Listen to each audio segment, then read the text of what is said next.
दोस्तों, जिंदगी में सफलता यूं ही नहीं मिलती, उसके लिए बहुत मेहनत करना होती है। और जब हम एक मेहनत करके किसी मुकाम पर आते हैं तो वो मुकाम पर आने के बाद ये दुनिया एक अलग ही तरीके से हमें देखती है और हमारी इमेज जो है वो समाज में, सोसाइटी में जहां हम रहते हैं वहां एक पॉजिटिव वेव्स के साथ जाती है और लोग उसे पसंद करते हैं। एक ऐसी ही शख्सियत इंदौर में आज मेरे साथ मौजूद हैं। मैं उनका परिचय कराऊं उससे पहले आपको बता दूं कि एक ऐसा जीवन में बहुत घुमाव जो है वो उनकी जिंदगी में आया है। और मेरे साथ निकिता श्रॉफ कुशवाहा मौजूद हैं और हम उन्हीं से बात करते हैं। एक आप देख रहे होंगे उनके सिर पर ताज सजा हुआ है। ये जो क्राउन है ये किस चीज का क्राउन है और कहाँ से ये उन्हें मिला है, कितनी मेहनत इस क्राउन के लिए उन्होंने की है, ये तमाम सवाल जो हैं आज हम उनसे करने वाले हैं। निकिता जी, आपका बहुत बहुत स्वागत है मेरे चैनल पर। क्या क्या कहेंगे, जो ताज आपके सिर पे सज रहा है ये कौन सा ताज है और ये कितनी मेहनत के बाद आपने इसको पाया है? ये मिसेस एशिया पैसिफिक वर्ल्ड का ताज है और बहुत रीसेंट एक पेजेंट हुआ हमारे इंदौर में, पहली बार कोई पेजेंट हुआ है और इस पे पार्टिसिपेट किया गया। और दो दिन का पूरा ये पेजेंट था और उसके सारे राउंड्स और सब किसके बेसिस पे चुनी गई हूँ। तो मैं थैंक यू बोलती हूँ इंदौर को और पूरे ऑर्गेनाइजर प्रिया सिंह शुक्ला सबको कि मुझे चुना गया। और आज मैं इंदौर को मिसेस यूनिवर्स इंडिया, इंदौर और हर एक कोने को इंडिया के मैं मिसेस यूनिवर्स के स्टेज पे रिप्रेजेंट करने वाली हूँ। तो देखिए दर्शकों, आप उनको देख के उम्र का अंदाजा नहीं लगा पाएंगे। आपको लग रहा होगा कि अभी वो मैरिड नहीं है, लेकिन मैं आपको बता दूं कि उनकी शादी हो गई है। मैं परिवार पर आता हूँ। निकिता जी, जब हम बात करते हैं खूबसूरती की जी, तो आपको देखकर ये कहीं नहीं लग रहा कि आप शादीशुदा हैं, आपकी शादी हो गई है। मेरे ख्याल से अयान बेटा करके आपका, उसका नाम है अयान शायद, है ना? जी। वो भी हैं। तो एक बड़ा देखेंगे चेंज, आप ना एक जिंदगी में बड़ा बदलाव लेकर के आई हैं। तो ये जो बदलाव आपकी जिंदगी में आया, ये इसकी शुरुआत कैसे हुई, कहाँ से ये जर्नी जो है स्टार्ट हुई है? ये जर्नी बेसिकली देखा जाए तो बहुत बचपन से ही शुरुआत हुई है, क्योंकि मैं पली बड़ी एक थिएटर में हूँ। मेरे फादर कमल टॉकीज बुरहानपुर में और अंकिता टॉकीज, हमारी 2-3 टॉकीज थी जो ओन करते थे। और मेरा पूरा चाइल्डहुड कमल टॉकीज में ही बीता है। तो लोगों का आना जाना, बॉलीवुड की तरफ प्यार सिर्फ देखा ही नहीं, बहुत सुना है भी है, दिन रात सुना है। मूवीज के डायलॉग्स तो हमारे कान में ही बजते थे। तो कहीं ना कहीं वो खून में था। लेकिन एक मिडिल क्लास फैमिली या एक फैमिली में जैसा होता है, एक इंजीनियर, एक डॉक्टर, उस तरीके से मेरी बहन बड़ी वो इंजीनियर हुई और मैं डॉक्टर बनी और मैं एक फिजियोथेरेपिस्ट हूँ। और उसके बाद फिर मैं मेरे हस्बैंड से मिली, हमारी शादी हुई, मुझे 5 साल का एक छोटा सा बच्चा है अयान। और उसके बाद फिर पता चला इंदौर में पहली बार पेजेंट हो रहा है। घर पे बात की, परिवार मान गया, जबकि बहुत मुश्किल है, आसान नहीं है शादी बच्चे के बाद में परिवार से बात करना या प्रोफेशन एकदम अलग होके भी बात करना और उसके बाद परिवार का इतना साथ देना। और सिर्फ परिवार, पार्टनर सबने, और सिर्फ ऐसा नहीं है कि इन्होंने ही साथ दिया है, सबसे बड़ा साथ आज अयान ने दिया है। क्योंकि अगर आज मैं यहाँ बैठी हूँ तो वो कहीं ना कहीं उसको है कि हाँ मम्मा आप सिर्फ क्लिनिक नहीं जा रही है, मम्मा ये भी कर रही है। और बहुत खुशी होती है ये जान के कि मैं अकेली इस मुकाम पे नहीं पहुंची हूँ, मेरे साथ आज मेरा पूरा परिवार है साथ में। जी। अच्छा, ये जो मैंने जहां तक आपको बारे में सुना है, चीजें बहुत आपने बुरहानपुर की आपने बात की, उसके बाद मुंबई भी आपका आना जाना हुआ जी। उसके बाद इंदौर, आपकी पढ़ाई जो है वो भी इंदौर में हुई है जी। तो अलग अलग जगह आप रहे। ये जो आज जिस वक्त हम आपसे बात कर रहे हैं और जिस समय हम बात कर रहे हैं, इस मुकाम तक आने में तमाम मुश्किलात भी आई होंगी, परेशानियां आई होंगी।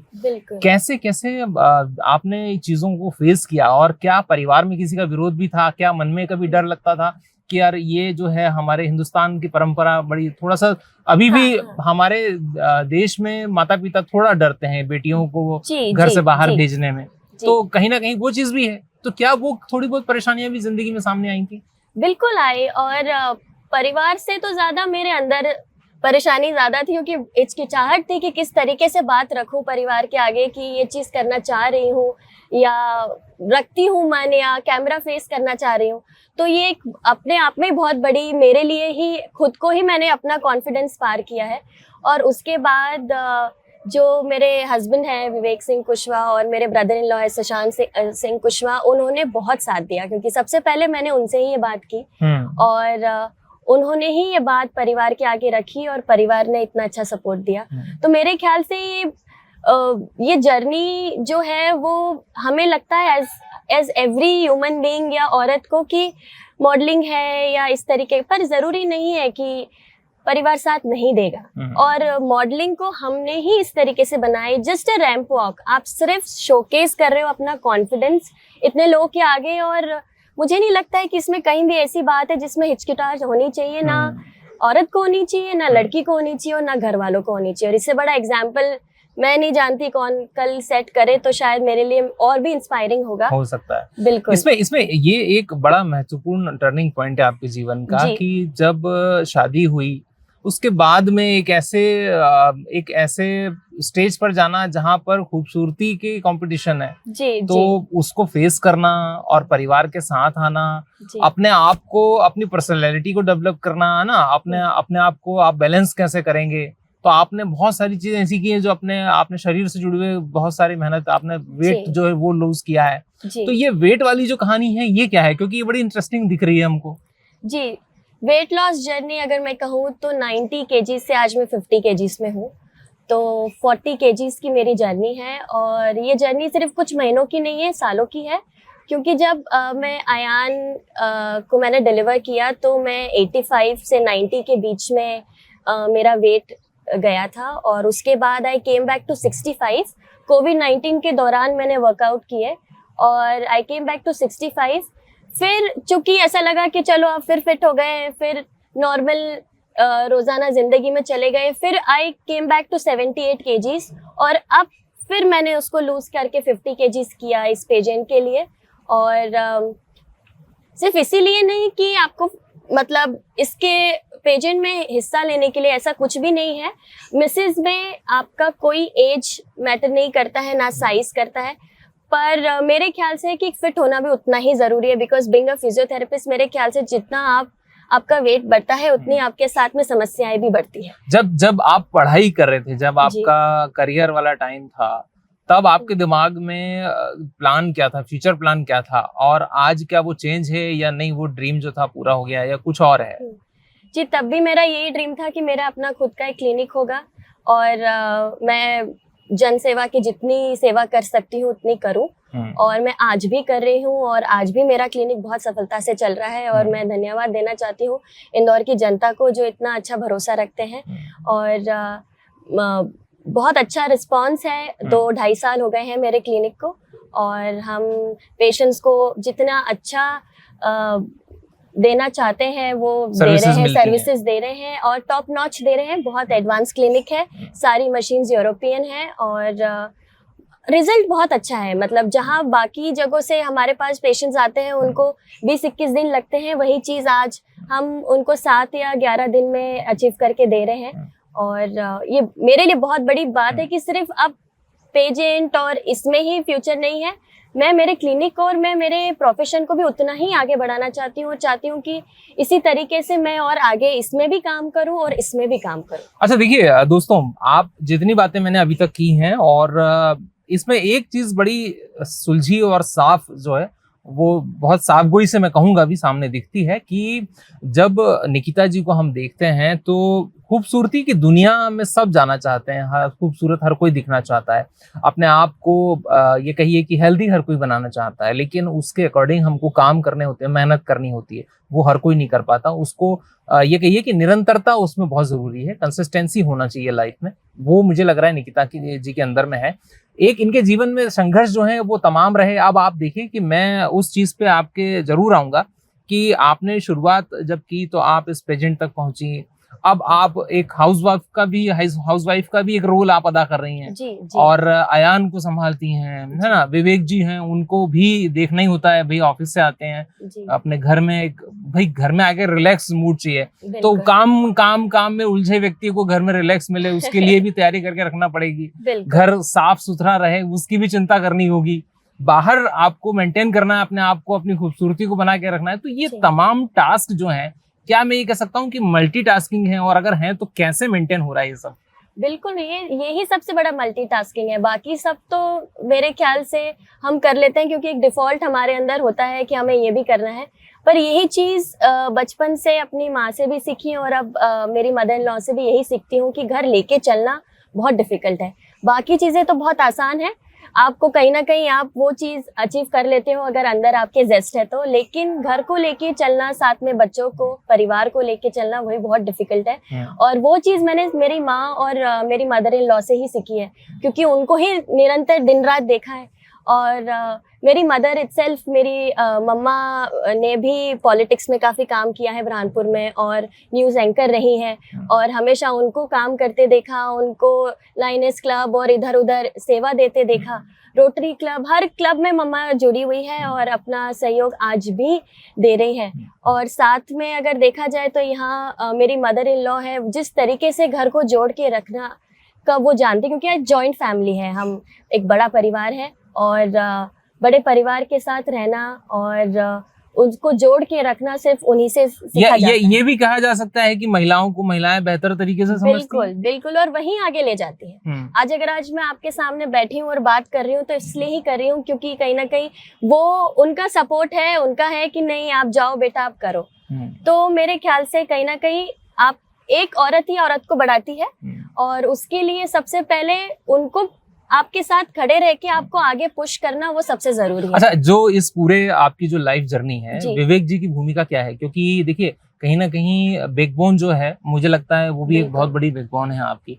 तो कैसे, कभी थोड़ा बहुत नोकझोंक भी कभी होती होगी कि आज बहुत ज्यादा टाइम स्पेंड हो गया, मुझे कहीं जाना था, हमें कहीं जाना था, प्लान किया था लेकिन कैंसिल हो गया, किसी के घर जाना था, कहीं फंक्शन में जाना था, कोई ऐसा सीक्वेंस कभी बना हो लाइफ में, या नहीं ये ठीक है, ये जरूरी है, चीजें जिंदगी में होना चाहिए? क्या कहेंगे, क्या मानना है आपका?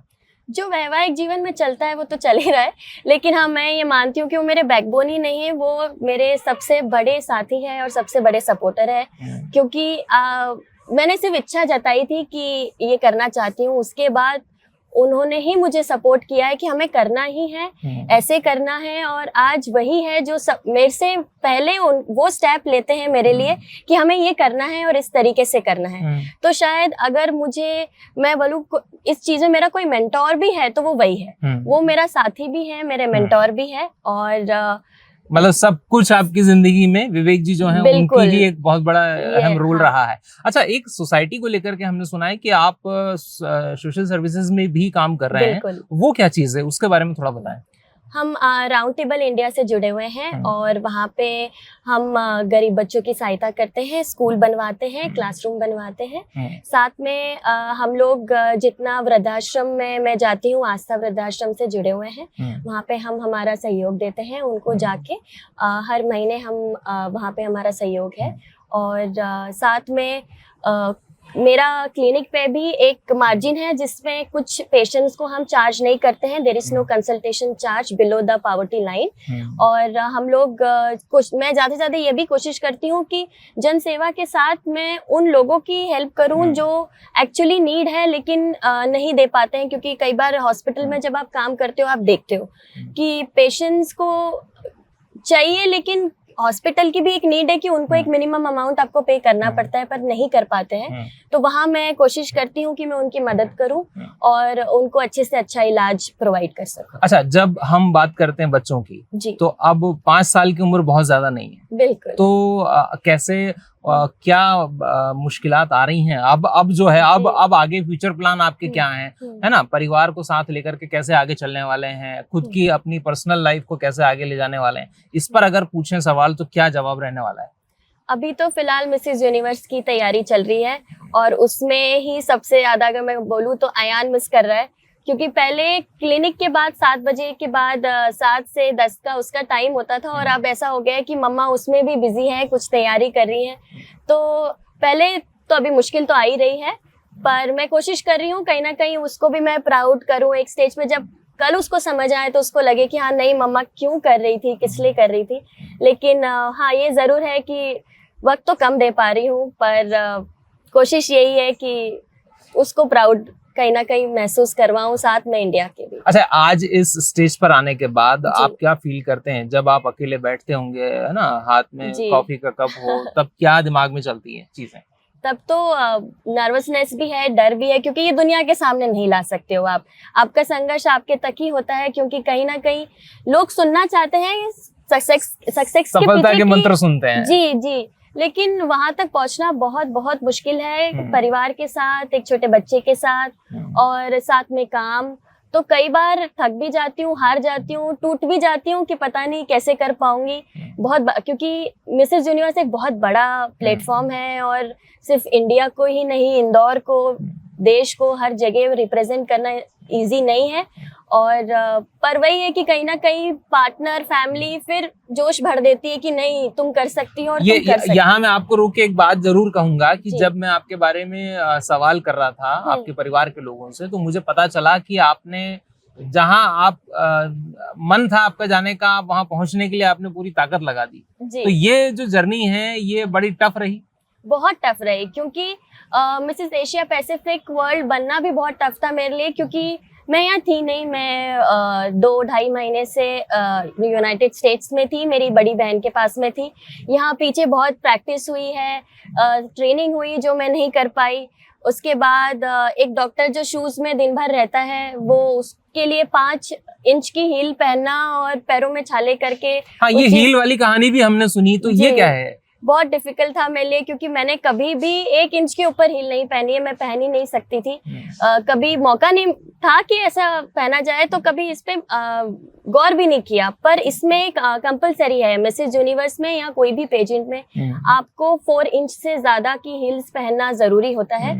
और वो मेरे लिए बहुत बड़ा टास्क था, क्योंकि मिरर में अपने आप को देख के चलना रोज घंटों और उसकी प्रैक्टिस करना मेरे लिए बहुत बहुत डिफिकल्ट था। लेकिन हाँ, वो मैं अब धीरे धीरे बिल्कुल कर रही हूँ, और मैं चाहती हूँ कि मिसेस यूनिवर्स में भी कहीं भी ऐसा ना हो कि कोई भी चीज से कमी रह जाए, और अपनी तरीके से तो मैं पूरी कोशिश कर रही हूँ। ये कहते हैं कि जब आप किसी चीज को दिल से चाहें तो पूरी कायनात उसको मिलाने के लिए राजी हो जाती है। बिल्कुल। और ये जो एक मैनिफेस्टेशन थिंग है जो आजकल बहुत चल रहा है, मेरे को लग रहा है वो एक्चुअली काम करता है। लोग आजकल सोशल मीडिया से बड़ा जुड़े हैं। सोशल मीडिया को लेकर क्या आपकी सोच है? सोशल मीडिया क्या है? मतलब हमको उस पर बहुत एक्टिव होना चाहिए या नहीं, जितना जरूरी उतना ही रहना चाहिए, या कुछ और? मेरे ख्याल से दोनों इम्पैक्ट है इसके, पॉजिटिव भी है और नेगेटिव भी है। ज्यादा पॉजिटिव इसलिए क्योंकि जमाना तो सोशल मीडिया का ही है। आज आपके तक कोई भी नॉलेज या कोई भी चीज पहुंच रही है तो वो सोशल मीडिया के थ्रू सबसे पहले पहुंच रही है। आप कोई भी चीज सीख रहे हो तो वहीं से सबसे पहले सीख रहे हो, किसी का जीवन देख के इंस्पायर हो रहे हो तो वहीं से ही हो रहे हो। तो मेरे ख्याल से सोशल मीडिया का सबसे बहुत बड़ा अहम है ही है, और समय के साथ ही बढ़ेगा, क्योंकि हम सब अब डिजिटल लाइफ जी रहे हैं, तो वो आगे का फ्यूचर ही वो है। नेगेटिव भी है, एक्सपेक्ट्स बच्चों के साथ है, बिल्कुल मिसयूज भी उतना ही हो रहा है। लेकिन अगर हम उस चीज का सही यूज ले रहे हैं तो मेरे ख्याल से इससे सोशल मीडिया और जर्नलिज्म दोनों चीज इतनी साथ में चलती है कि इनके बिना जीवन है ही नहीं। सही बात है। अच्छा, अब जो अहम सवाल मेरा है कि जो किस तरह से जब हम ये देखते हैं कि खूबसूरती की जब हम बात करते हैं तो हमको चेहरे से नजर आती है, लेकिन उसके पीछे जो मेहनत है वो आपने भी बताया है कि इतनी मेहनत आपने की तब यहाँ पर आए। अब हम क्या कहें, अब हम जब हम कहते हैं अपनी मातृभूमि को कुछ देना चाहते हैं ना, हम इस देश को, इस धरा को, इस देश को, या इस पूरे प्रदेश को, या हम अपने शहर को कुछ देना चाहते हैं, तो ऐसी कौन सी चीज है जो आप लोगों के साथ शेयर करना चाहती हैं, अपने थॉट्स या अपनी कुछ ऐसी फ्यूचर प्लान जो है उसमें कहीं इंक्लूड करें? जैसे आपने बताया कि सोशल सर्विस आप कर ही रहे हैं, तो सोसाइटी के लिए आपकी तरफ से क्या चीज रहने वाली है? मैं सोसाइटी में सबसे बड़ा चेंज यही लाना चाहती हूँ कि बात करें। हम बात नहीं करते हैं, हम यूजुअली बचपन से हमारे अंदर यही करके रखते हैं कि इस चीज की हम बात नहीं कर सकते। बिल्कुल कर सकते हैं। आप खुल के अपने परिवार से बात कर सकते हैं, अपने पार्टनर से कर सकते हैं, अपने सपने बता सकते हैं। आपको अगर ऐसा लग रहा है कि मैं कैसे करूंगी, ये चीज सब कैसे चलेगा, आपको अगर सही साथी, सही परिवार, सही सपोर्ट मिलेगा तो सब कुछ केक वॉक है आपके लिए। सब कुछ, संघर्ष तो है ही, संघर्ष अपनी जगह है, लेकिन कुछ चीजें बहुत आसान हो जाती हैं जब आपको उस चीज का साथ मिल जाता है। तो मैंने यूजुअली देखा है, मैं अपने दोस्तों के साथ भी देखती हूँ कि बात नहीं कर रहे हैं हम अंदर ही रखते हैं कि नहीं, इस चीज के लिए तो हाँ होगी नहीं। मेरे ख्याल से आपको बात करनी चाहिए। पहले ये बात रखूंगी, दूसरी ये रखूंगी कि डोमेस्टिक वायलेंस के ऊपर मैंने बात की है और मैं इस चीज को अलग मंच पे और बात करना चाहूंगी जितना मुझे मौका मिले, क्योंकि मैंने खुद ने बहुत क्लोजली देखा है। मैंने देखा है जिस तरीके से आजकल के बच्चे बाकी चीजों में, ड्रग्स में, सब में स्लिप कर रहे हैं because of this. House helps के साथ में, पेरेंट्स, इन लॉज के साथ में जिस टाइप का डोमेस्टिक वायलेंस हो रहा है, बहुत अभी रिसेंटली जैसे मैंने बताया, मैं यूनाइटेड स्टेट्स होके आई, मैंने वहाँ देखा कि कुछ कुछ पेरेंट्स को ना घर में वो बना के रखा हुआ है कि आपको एज अ मेड उनके लिए काम करना है, वो कुछ कर नहीं सकते because they have taken their passports away.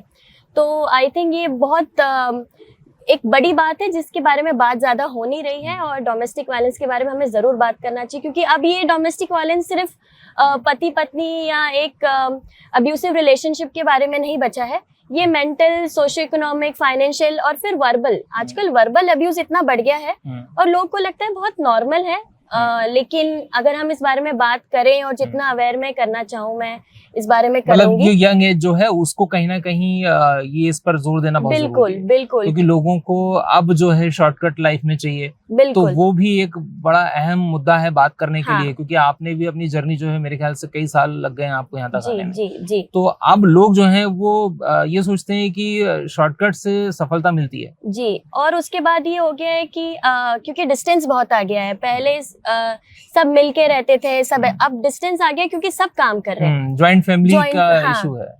Joint family, परिवार में भी अगर आप पति पत्नी में भी देखेंगे तो बहुत डिफरेंसेस आना चालू हो गए, क्योंकि पहले था कि गृहिणी होती थी, घर में काम करती थी, संभालती थी, अब सब बाहर काम कर रहे हैं। तो एक बहुत कम टाइम का वक्त मिलता है आपको आपके परिवार के साथ भी और उनके साथ भी। और तो इस पर आप प्लान कर रहे हैं कुछ काम करने? बिल्कुल बिल्कुल, मैं मिसेस यूनिवर्स के मंच पे भी डोमेस्टिक वायलेंस के ऊपर एक्ट करना चाहूंगी और इस बात को वहां तक पहुंचाना चाहूंगी।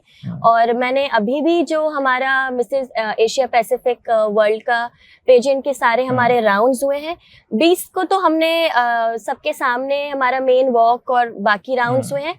19th को मेन हमारा हुआ है। मैं जनता और दर्शकों को ये भी बताना चाहती हूँ कि ये बात किसी को पता नहीं है, लेकिन 19th 2 दिन का हमारा पेजेंट था और 19th को हमारा सुबह 6 बजे से लेके रात को 1 बजे तक राउंड्स चल रहे थे, back to back introduction interview, जहाँ 12 जजेस बैठे थे, उन्होंने हमारे राउंड्स लिए हैं।